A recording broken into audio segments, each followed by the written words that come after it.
Ay, si Paulo, magaling na columnist and magaling magsulat. Ma'am, do you have any closing statement to summarize your thoughts, your appeal to the public, and about energy, and about your case, and still about you have many supporters? So, una-una po, salamat po ulit sa pagkakataon para magpaliwanag. Tapos pangalawa po siguro, I know may mga questions po or ano ba, intriga na gusto nating either way paniwalaan or isulong. Sana po ako po I would be the first one to say na pigilan po siguro natin.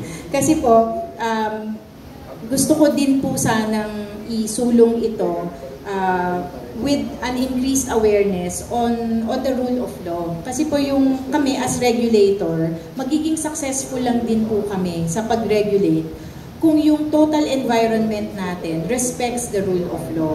Hindi po kami magiging effective na regulator at kahit po sinong ilagay nyo dyan, palitan po ako kahit sinong ilagay dyan, hindi po magiging effective na regulator kung hindi po natin pagyayamanin yung respeto natin sa batas.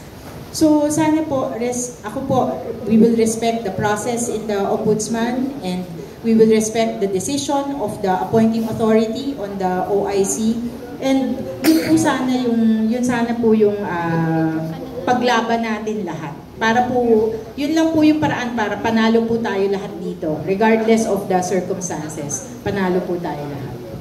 Thank you, Chairman. May pahabol pa, sorry May nag-text pa na